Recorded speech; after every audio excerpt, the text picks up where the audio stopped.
Class 6 English revision লেসনের তোমাদের activity 1 এর আনসারগুলো করে দিচ্ছি। দেখো এখানে বলছে যে change the number of the given words, অর্থাৎ এখানে যে ওয়ার্ডগুলো দেওয়া রয়েছে এদের নাম্বার চেঞ্জ করতে হবে। তো নাম্বার কত রকমের হয়? নাম্বার দু রকমের হয়, সিঙ্গুলার নাম্বার আর প্লুরাল নাম্বার। সিঙ্গুলার নাম্বার মানে এক বচন, প্লুরাল নাম্বার মানে বহু বচন। সিঙ্গুলার নাম্বার মানে কি? এক বচন, আর প্লুরাল মানে হচ্ছে বহু বচন। অর্থাৎ একটা বোঝালে সিঙ্গুলার নাম্বার হয়, একের বেশি বোঝালে প্লুরাল নাম্বার হয়। যেমন চাইল্ড এখানে দেওয়া আছে সিঙ্গুলার এতে, চাইল্ড মানে একটি শিশুকে বোঝায়, তাহলে প্লুরালে কি হবে? প্লুরালে হয়ে যাবে চিলড্রেন, চিলড্রেন হয়ে যাবে প্লুরালেতে, CHILDREN চিলড্রেন। তারপরে মেন, মেন প্লুরালে দেওয়া আছে মানে অনেক মানুষ, সিঙ্গুলারে কি হয়ে যাবে? সিঙ্গুলারে হবে ম্যান।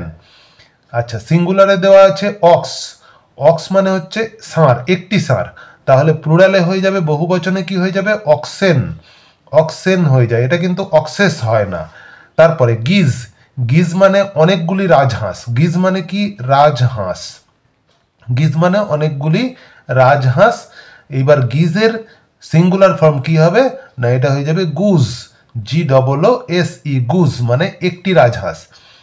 ডিয়ার মানে হচ্ছে যে একটা হরিণ, আর ডিয়ার্স মানে হচ্ছে যে অনেকগুলো হরিণ। তারপরে আছে অ্যাক্টিভিটি 2, অ্যাক্টিভিটি 2তে বলছে identify the gender of the following nouns and put them in correct boxes. এখানে যে ফলোয়িং বলতে নিচের গুলোকে বোঝাচ্ছে, নিচে যে নাউন দেওয়া আছে এগুলো সব হচ্ছে যে নাউন, কোনো না কোনো কিছুর নাম বোঝাচ্ছে। তো এগুলো কি কোন জেন্ডারে আছে? জেন্ডার ক রকমের হয়? 4 রকমের হয়, masculine gender, feminine gender, neuter gender আর কমন জেন্ডার। ম্যাসকিউলাইন মানে হচ্ছে পুংলিঙ্গ, ম্যাসকিউলাইন মানে হচ্ছে পুংলিঙ্গ, ফেমিনাইন মানে হচ্ছে স্ত্রীলিঙ্গ, নিউটার জেন্ডার মানে হচ্ছে ক্লীবলিঙ্গ, মানে যাদের প্রাণ নেই সেগুলো হচ্ছে ক্লীবলিঙ্গ, আর কমন জেন্ডার মানে উভয় লিঙ্গ, অর্থাৎ পুরুষ স্ত্রী উভয়কেই বোঝায়, তাদেরকে বলা হয় কমন জেন্ডার। তো এখানের মধ্যে দেখো প্যারেন্ট, প্যারেন্ট মানে হচ্ছে বাবা মা, যে কোনো কাউকে বোঝায়, সেই জন্য এটা হয়ে যাবে কি না কমন জেন্ডারে হয়ে যাবে প্যারেন্ট। প্যারেন্ট মানে হচ্ছে যে বাবা মা যে কোনো কাউকে বোঝায়, সেই জন্য প্যারেন্ট হচ্ছে কমন জেন্ডার। লায়নেস, লায়ন মানে সিংহ, লায়নেস মানে হচ্ছে সিংহী, অর্থাৎ স্ত্রী সিংহকে বলা হয় লায়নেস, তাহলে ফেমিনাইন জেন্ডারে হয়ে যাবে কি? Lioness, lioness feminine gender. Tree মানে গাছ, গাছ, ট্রি হয়ে যাবে কি না নিউটার জেন্ডার, ট্রি হয়ে যাবে নিউটার জেন্ডার। তারপরে নেফিউ, নেফিউ মানে কি? ভাইপো, ভাইপো বলতে পুরুষ ছেলেকে বোঝায়, সেই জন্য হয়ে যাবে ম্যাসকিউলাইন জেন্ডার, অর্থাৎ এই জায়গায় হয়ে যাবে নেফিউ। নেফিউ মানে কি বললাম? ভাইপো। আচ্ছা, বুল মানে হচ্ছে ষাঁড়, তো বুল হয়ে যাবে তাহলে কি না বুল হয়ে যাবে ম্যাসকিউলাইন জেন্ডার, তাহলে এই জায়গায় আমরা কি লিখব? বুল। আচ্ছা, বুল লিখবো এই জায়গায়। তারপরে স্টুডেন্ট, স্টুডেন্ট মানে কি? ছাত্র ছাত্রী দুজনকেই বোঝায়, উভয়কেই বোঝায়, তাহলে উভয়লিঙ্গ বা কমন জেন্ডারেতে হয়ে যাবে কি? স্টুডেন্ট, এই জায়গায় লিখব কি? Student common gender. তারপরে নান, নান মানে হচ্ছে সেবিকা, নান মানে কি? সেবিকা, অর্থাৎ মহিলা মেয়েকে বোঝাচ্ছে, তাহলে নান হয়ে যাবে ফেমিনাইন জেন্ডার, এই জায়গায় হয়ে যাবে নান। টাইগার মানে বাঘ, টাইগার হয়ে যাচ্ছে ম্যাসকিউলাইন জেন্ডারেতে, টাইগার ম্যাসকিউলাইন জেন্ডার। আচ্ছা, তারপরে আছে রুম, রুম মানে ঘর, ঘরের প্রাণ নেই, নিউটার জেন্ডার ক্লীবলিঙ্গ, তাহলে এই জায়গায় হয়ে যাবে নিউটার জেন্ডারে হয়ে যাবে রুম। হাইন্ড মানে কি? হাইন্ড মানে হচ্ছে যে মেয়ে হরিণকে বলা হয় হাইন্ড, তাহলে হাইন্ড হয়ে যাবে ফেমিনাইন জেন্ডার।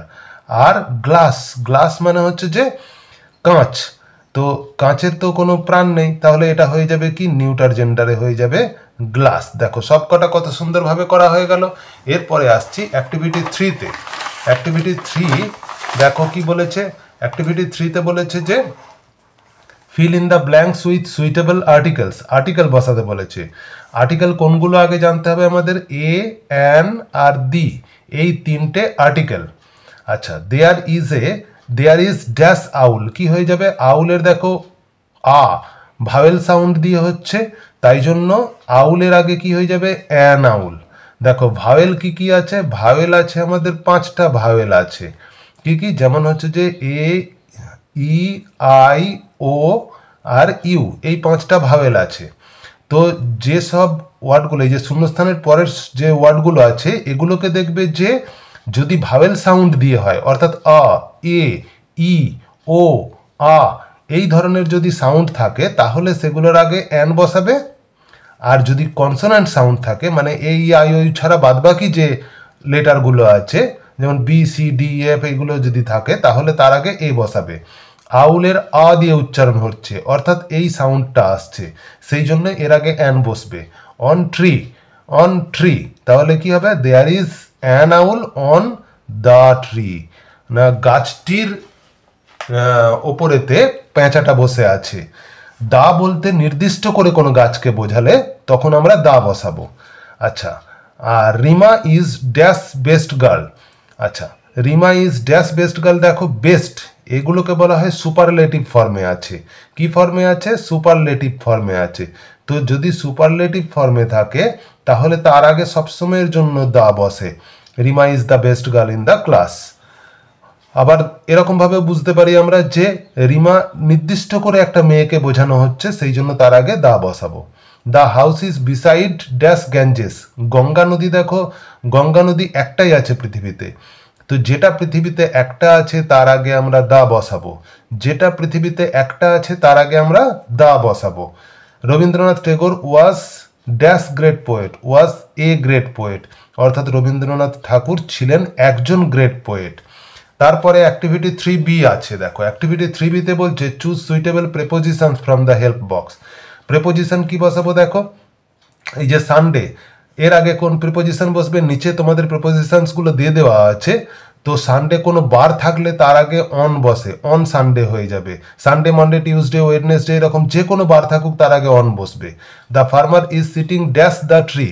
চাষিটা বসে আছে গাছের কোথায়? দেখো চাষি গাছের কোথায় বসে থাকতে পারে? নিচে বসে থাকতে পারে, সেই জন্য হয়ে যাবে আন্ডার। এই যে আন্ডার দেওয়া আছে, তারপরে আন্ডার মানে হচ্ছে নিচে। আন্ডার মানে কি বললাম? নিচে। The lady is standing dash the bus stop. মহিলাটা দাঁড়িয়ে আছে অ্যাট দ্য বাস স্টপ। সবসময় বাস স্টপের আগে অ্যাট হবে, অ্যাট দ্য বাস স্টপ নির্দিষ্ট করে জায়গাটা বোঝাচ্ছে, সেই জন্য তার আগে অ্যাট প্রিপোজিশন বসবে। The river flows dash the village. Flows কি হয়ে যাবে? ফ্লোজ ফ্রম আছে, ইন আছে, তারপরে আছে ইনটু আছে, অন আছে, কি হয়ে যাবে? ফ্লোজ ইন দ্য ভিলেজ, মানে গ্রামের মধ্য দিয়ে বয়ে গেছে। তারপরে আছে মেক সেন্টেন্স করতে দেওয়া আছে, মেক মিনিংফুল সেন্টেন্সেস, অর্থাৎ এই ওয়ার্ডগুলো দিয়ে তোমাদের একটা বাক্য রচনা করতে হবে একটা করে। গুড দিয়ে দেখো বাক্য লিখবে, Rahul is a good boy. 6 দিয়ে কি লিখবে? I read in class 6।